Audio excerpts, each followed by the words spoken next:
The bride's mother is here, the usher said, pointing to a seat in the very last row, behind a pillar.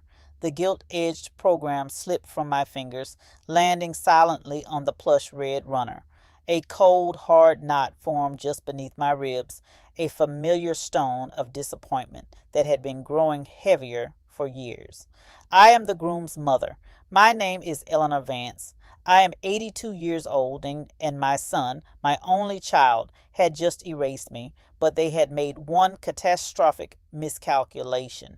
They didn't know who I really was. To understand the weight of that pillar, the chill of that last row, you have to understand the foundation upon which my life was built.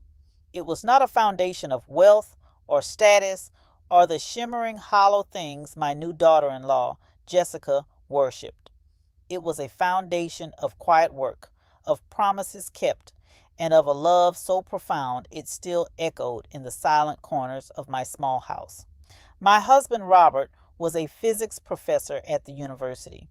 He was a man who found poetry in equations and saw the universe in a grain of sand. He had chalk dust permanently embedded in the cuffs of his shirts and a way of explaining quantum mechanics that made it sound like a fairy tale. He was brilliant, but utterly unconcerned with the material world.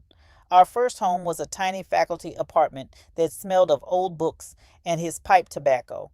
We were happy. We had our work. Mine as a nurse at the county hospital, his at the university, and we had each other. And then we had Michael. Michael was our miracle. Born late in our lives, he filled our quiet world with a boisterous, wonderful noise. I remember the weight of his small, sleeping body on my chest, the fierce, protective love that felt like a physical part of my own heart. Robert adored him. He would sit for hours with a squirming toddler on his knee, reading from his beloved Symmetry magazine, pointing out diagrams of particle accelerators and saying, "Look, Mikey, the elegant dance." We never had much money, not in the way the world counts it. My nurse's salary and his professor's stipend were enough. We lived simply. We saved. Robert had a hobby, he called it. Other men had fishing or golf. My Robert had the stock market, but he didn't treat it like a casino. He read obscure technical journal, followed the development of semiconductor technology, and invested small, careful amounts in companies no one had ever heard of. "It's just applied physics, Eleanor," he'd say with a smile. "Energy, systems, and potential. You just have to see the patterns." He taught, I learned. We were a team in that, as in everything. He called our growing portfolio the Symmetry Fund, a private joke that it brought a beautiful balance to our modest life. It was our secret garden, our what-if fund, tended with care over 40 years. When Robert passed away 20 years ago, the silence in the house was deafening. He left me with a comfortable life, the small house paid for, and the Symmetry Fund, which had grown beyond our wildest academic dreams. But most importantly, he left me with a locked rosewood box. "Don't open it until you need my last lesson, Ellie," he'd whispered, his hand frail in mine. "You'll know when." For 2 decades that box sat on my mantelpiece, a silent testament to a conversation I wasn't ready to finish. I continued my simple life. I volunteered at the hospital library. I tended my garden. I lived on my nurse's pension and the small dividends Robert had set up, never touching the principle of the fund. It felt like his legacy, something sacred. Michael, meanwhile, grew up and away. He was a good boy, but he had a hunger in him that Robert and I never understood.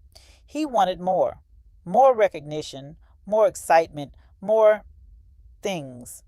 He was embarrassed by our old car, our simple furniture. He wanted the life he saw on screens, not the one he saw in his own home. Then he met Jessica. Jessica was like a creature from another planet. She was tall and slender, with hair the color of polished chrome, and a voice that dripped with condescending sweetness.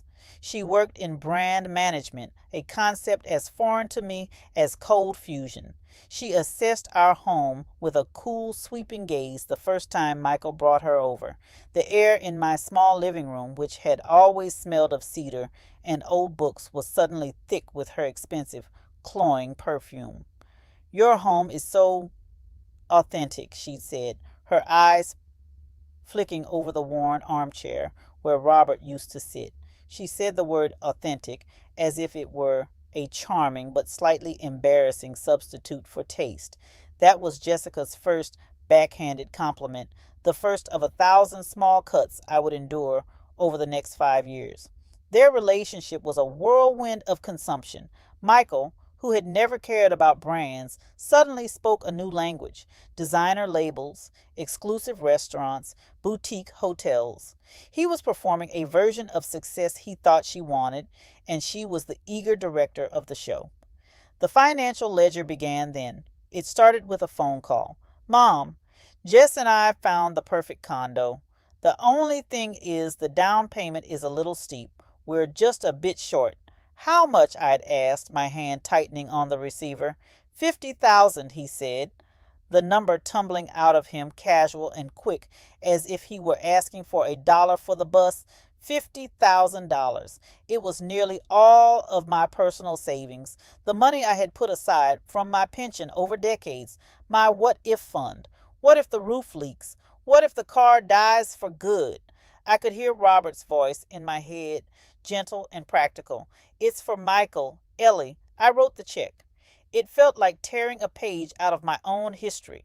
They sent a fruit basket as a thank you. A year later, it was Michael's MBA. It's a top-tier program, Mom. It's an investment in my future, in our future, he'd said, Jessica nodding beside him, her hand resting proprietarily on his arm. The tuition was $120,000. That time, I had to call the broker Robert had set up for me years ago, a kind, formal man named Mr. Davies. I had to sell a block of the first tech stocks Robert had ever bought, shares in a company that made something called a microprocessor. It felt like selling a piece of our story. Are you certain, Eleanor? Mr. Davies had asked, his voice full of concern. Robert was very proud of that particular holding. It's for Michael's education, I said, my voice sounding thin even to my own ears. Robert would have wanted that. I wasn't so sure anymore. The list grew. There was the $35,000 for a new car, a sleek black sedan, because Jessica was embarrassed to be seen in Michael's old clunker. There was the $10,000 for a wardrobe refresh so Michael could look the part at his new corporate job. There were the endless dinners at restaurants where the water cost more than my weekly groceries, all put on a credit card they knew I would quietly pay off at the end of the month. They never asked directly for that. They would just leave the bill on the kitchen counter when they visited, a silent, presumptuous demand. Each transaction was a small erasure. My life, my sacrifices, my husband's legacy were being converted into a currency of status I didn't recognize, for a life I didn't approve of. They saw me not as a person, but as a resource, an old, reliable, uncomplaining bank. My attempts to connect were rebuffed with that same polite condescension. Oh, Eleanor, you are so wonderfully unconcerned with fashion, Jessica would say when I wore my favorite charcoal gray sheath dress, the one I had had for 20 years. It was a good dress, well made and timeless. On me, it was a sign of being out of touch. On a young, wealthy woman, it would have been called vintage. Your little garden is so sweet, she'd comment, looking at my prize-winning roses as if they were a child's crayon drawing. We're having our terrace professionally landscaped, all white flowers. It's a very clean look. The final and cruelest backhanded compliment came a few months before the wedding. Michael had a big promotion. They threw a party at their condo, the one my savings had helped buy. The air smelled of perfume and money. It was filled with people like Jessica, all sharp angles and loud, brittle laughter. I felt like a ghost at the feast, a relic from a forgotten time. Jessica, flushed with champagne, cornered me by the floor-to-ceiling window that overlooked the city. She gestured around the room at the art on the walls, the caterers circulating with trays of tiny, unidentifiable food. You must be so proud of him, Eleanor, she said, her voice a little too loud, to see how far he's come from, well, from everything, from everything, from a home filled with books and love, from a father who taught him about the stars, from a mother who worked double shifts to make sure he had everything he needed. I looked at her perfect, cold face, and I saw the truth. She wasn't just spending my money. She was actively trying to erase the world it came from. My world, Robert's world, the world that had made Michael possible. And Michael just stood there, smiling his new corporate smile, a stranger in a suit I had paid for. Then came the wedding plans. They were, I was told, intimate, a small destination affair. I was not consulted on the date, the venue, or the guest list. I was informed. I offered to help pay for the dress, a tradition I had dreamed of. Oh, that's sweet, Eleanor, but I have a designer I'm working with, Jessica had said over the phone. It's couture. You wouldn't understand the process. The process? I understood the process of working a 16-hour shift on my feet. I understood the process of holding a dying person's hand. I understood the process of raising a child. But no, I did not understand the process of a couture wedding gown. They sent me a link to their wedding website. It was a slick professional affair with photos of the two of them in various exotic locations. There was a section for Our Story, which began the day they met, as if Michael's life had no history before Jessica. There was no mention of his father. There was one small, blurry photo of me with Michael as a toddler, under a tab labeled The Early Years, like an artifact in a museum. The grand total of my contributions to their lifestyle, the down payment, the tuition, the car, the credit card bills, the endless small hemorrhages of cash came to $487,000. I knew the number to the penny. I had written it down in a small ledger the way Robert had taught me to track his investments. A neat column of figures that represented a neat column of sacrifices. $487,000. And for that, I had purchased a seat in the back, behind a pillar. And that brings us back to the church, St. Michael's, ironically. A beautiful old stone building with soaring ceilings and stained glass windows that scattered jewels of light across the pews. The air smelled of old wax, lilies, and the faint metallic scent of money. As the organ began to play, I watched Jessica walk down the aisle on the arm of her father, a man with the same hard, polished look as his daughter. She was a vision in white, her dress a cloud of lace and silk that had probably cost more than my car. Michael was waiting for her at the altar, his face a mask of anxious adoration. He didn't look my way, not once. I sat in my lonely chair, the pillar a cold granite shoulder beside me. I felt a strange detachment, as if I were watching a film. The words of the ceremony washed over me, a meaningless murmur. I saw their lips move, saw them exchange rings, saw them kiss. A polite ripple of applause. It was done. They were married. I felt nothing, not sadness, not anger, just a profound, hollow emptiness. The stone beneath my ribs was no longer a knot. It was a cavity, a void where a family used to be. The priest, a kind-faced man named Father Thomas, stepped forward to address the congregation. He smiled warmly at the couple. Before we conclude with a final blessing, he said, his voice echoing in the sudden hush, the bride and groom have asked that we take a moment to acknowledge the foundations of this sacred space, not just the stones and mortar, but the community that gives it life. I saw Jessica preen slightly, no doubt expecting a mention of her family's generous contribution to the flower fund. Father Thomas continued, picking up a small card from the lectern. St. Michael's has a long tradition of service, of education, and of outreach, particularly through our scholarship program at the adjoining parish school. These programs, which have helped hundreds of children in this community receive a quality education they otherwise could not afford, are not funded by chance. They are funded by the quiet, consistent, and profound generosity of patrons who seek no recognition. He paused, and his eyes scanned the pews. For a brief electric moment, his gaze met mine.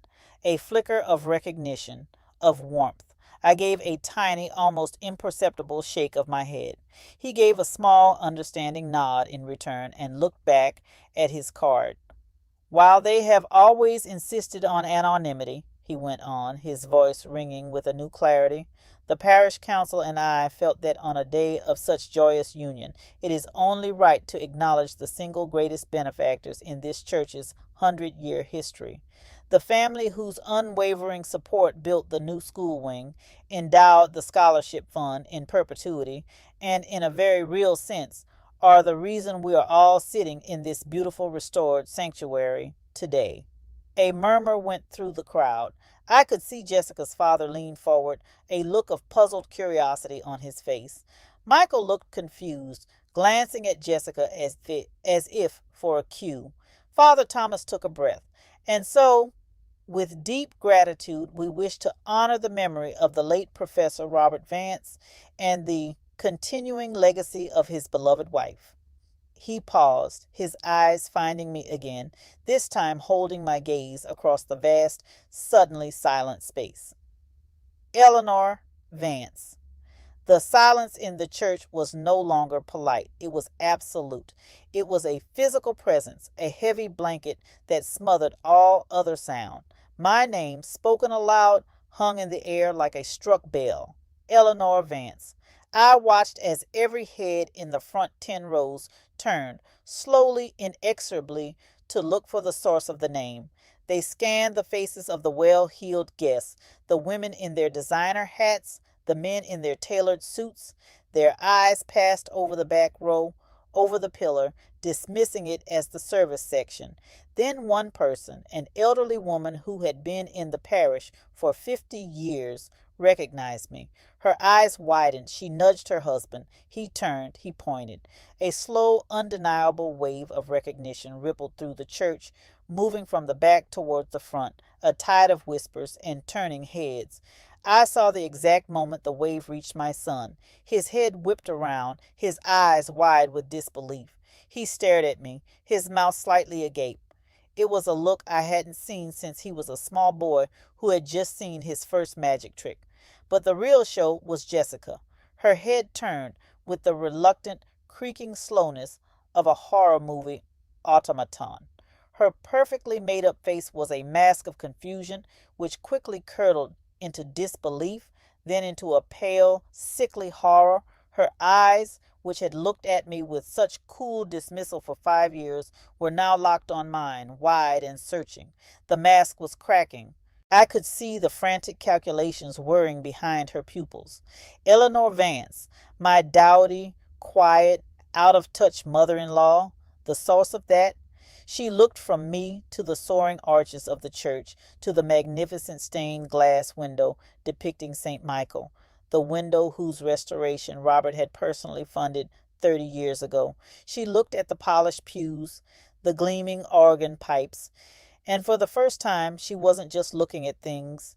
She was seeing their cost. Her face, which had been a healthy, champagne-flushed pink, drained of all color. It went from pink to white to a faint ghastly shade of green. Her hand, which was clutching Michael's arm, tightened, her knuckles showing white through her skin. I did not smile. I did not move. I simply sat there in my 20-year-old dress, with my worn handbag in my lap, and I met her gaze. I let the silence do the work.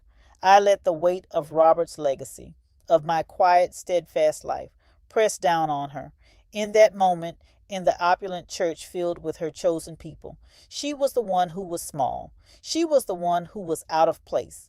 She was the one sitting in the back, behind a pillar of her own making. The moment broke. Father Thomas, with impeccable timing, cleared his throat. "Let us pray," he said, and the rustle of 100 people bowing their heads was the loudest sound in the world. I didn't bow my head. I kept my eyes on my son. He was no longer looking at his bride. He was looking at me, his face a canvas of dawning, horrified understanding. The little boy who believed in magic was gone. In his place was a man who was just beginning to understand the price of the trick. Something inside me, the hard, cold stone of grief and disappointment, didn't vanish, but it shifted. It settled. It was no longer a burden I was carrying, but a foundation I was standing on. The service ended in a blur. I didn't stay for the receiving line.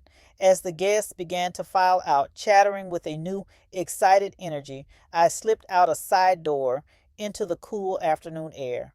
The sun was bright. The world felt sharp and clear. My phone rang as I was unlocking my car, a modest sedan that had served me well for 10 years.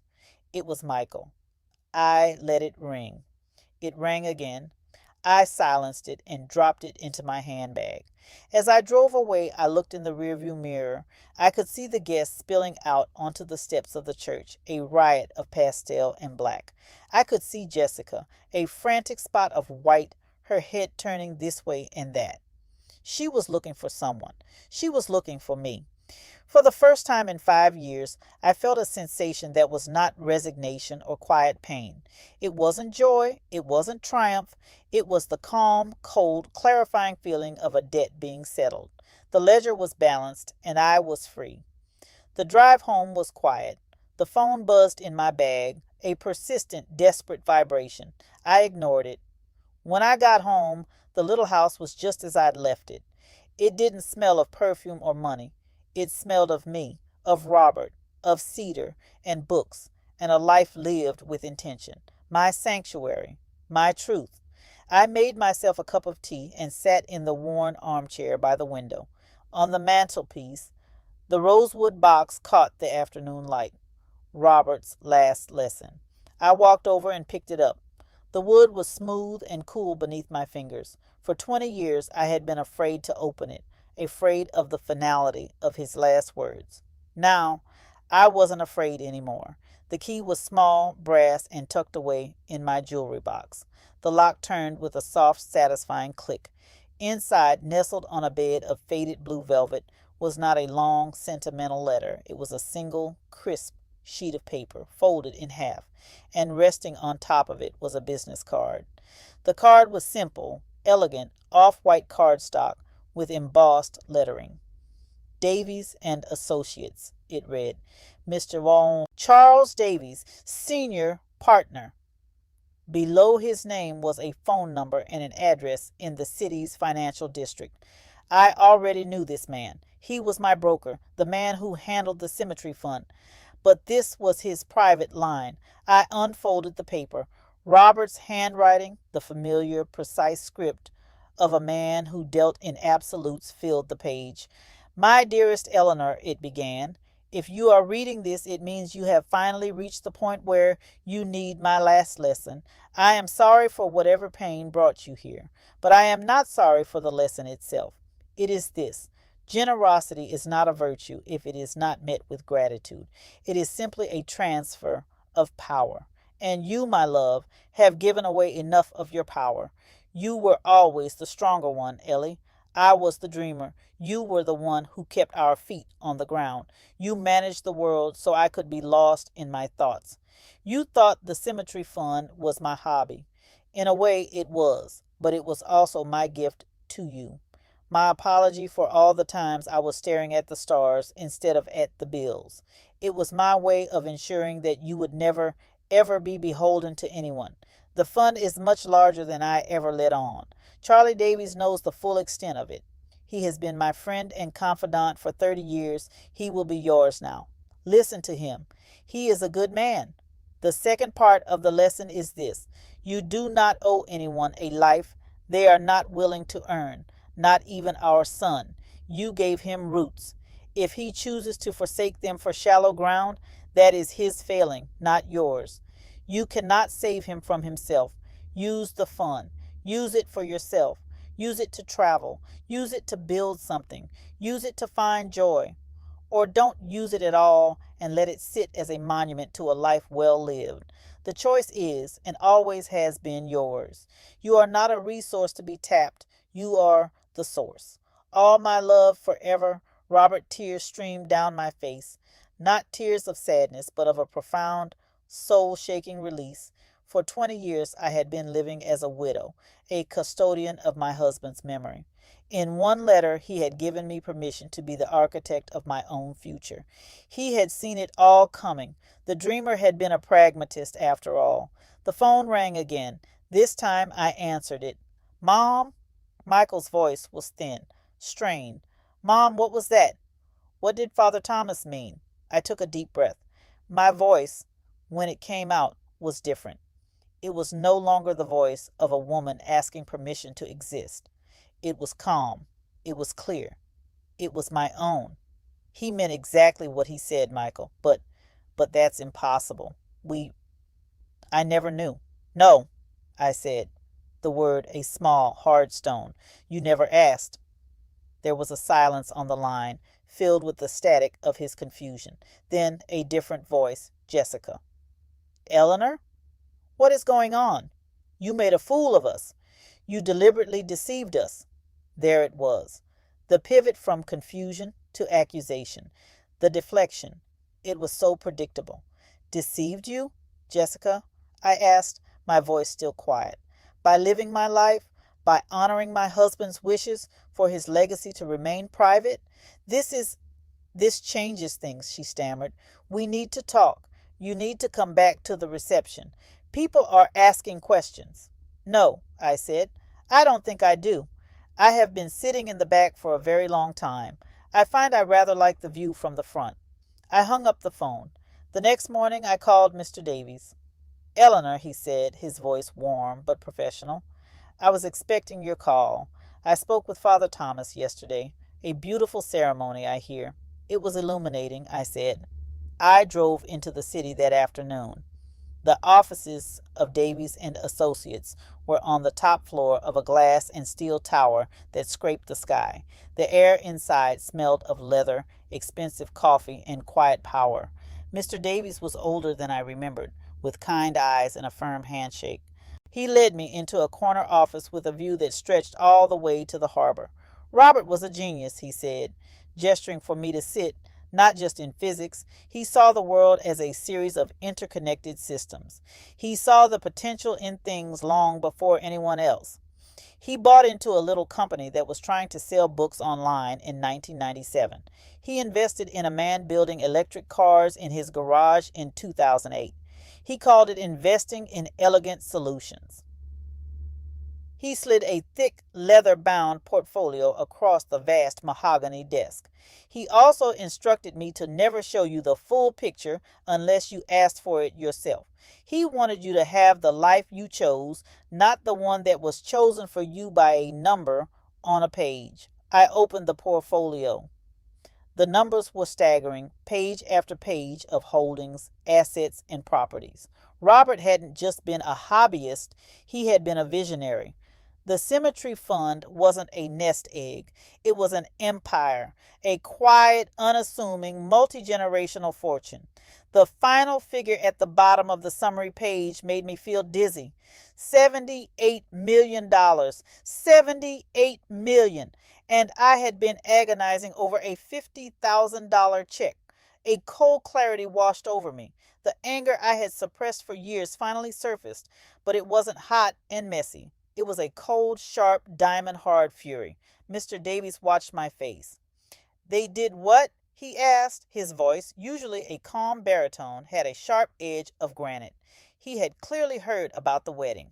I told him everything. The condo, the MBA, the car, the credit cards, the 5 years of being treated like a walking, talking ATM. I told him about the seat behind the pillar. He listened without interruption, his hands steepled in front of him. When I was finished, there was a long silence. Robert loved his son, Mr. Davies said finally, but he was not blind to his character. He put certain contingencies in place, legal structures, trusts with very specific clauses. He explained them to me. The house I lived in was mine, of course, but the condo Michael and Jessica lived in, it was owned by a holding company, which was in turn owned by a trust of which I was the sole trustee. They weren't homeowners. They were tenants who had been living rent-free for 5 years. The sleek black sedan, leased by the same holding company. Michael's salary from his high-powered job, subsidized. His company was one of the early-stage tech firms the Symmetry Fund had invested in. Robert had secured him the position, with the company's agreement that a portion of his salary would be paid directly from a trust account. An allowance, dressed up as a career. My son, the corporate hotshot, was a 35-year-old man on a very elaborate allowance, and he didn't even know it.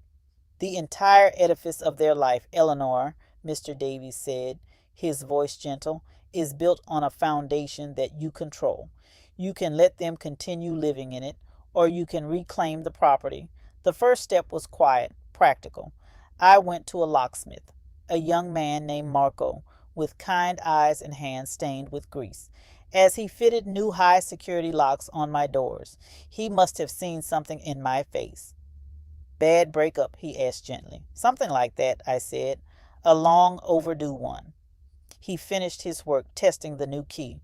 It turned smoothly, the bolt shooting home with a solid, satisfying thud. Sometimes, ma'am, he said, handing me the key, the strongest door isn't the one that keeps people out. It's the one you can finally, truly lock from the inside, knowing you're safe. His words, simple and from his own world, felt like a profound piece of wisdom. The next day, the legal notices went out. A formal letter from Davies and Associates to my son and his wife, informing them that the ownership of their residence was being reviewed and that they had 60 days to vacate the premises. A similar letter to the car dealership terminating the lease, a notice to Michael's employer immediately halting the salary subsidy from the trust. The phone calls started within hours. First, Michael, his voice a panicked squeak. Mom, what are you doing? We got a letter from a lawyer. It says we're being evicted. This is insane. Is it, Michael? I asked, my voice calm. Or is it simply a correction, a balancing of the ledger? What ledger? What are you talking about? I'm talking about $487,000, Michael, for a start. He had no answer. Then Jessica snatched the phone. You can't do this, she shrieked, the polished veneer stripped away, revealing the raw entitlement beneath. We'll sue you. We'll tell everyone you're a vindictive, crazy old woman. Tell them, I said. And when you do, be sure to mention the pillar you sat me behind at my own son's wedding. I think it adds a certain authenticity to the story. Don't you? I hung up. The next escalation was a surprise visit. Jessica appeared on my doorstep a few days later.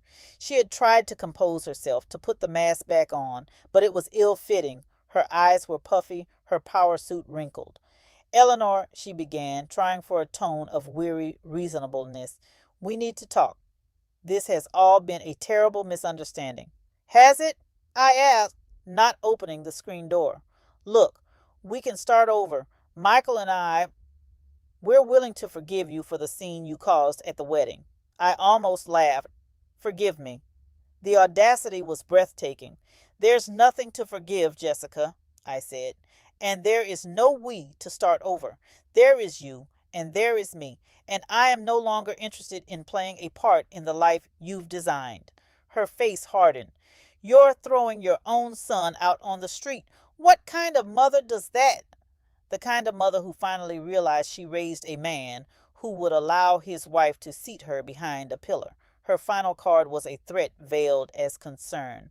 Michael is worried about you. He thinks you're not, well, he thinks you might be getting confused. We might have to look into your affairs for your own good.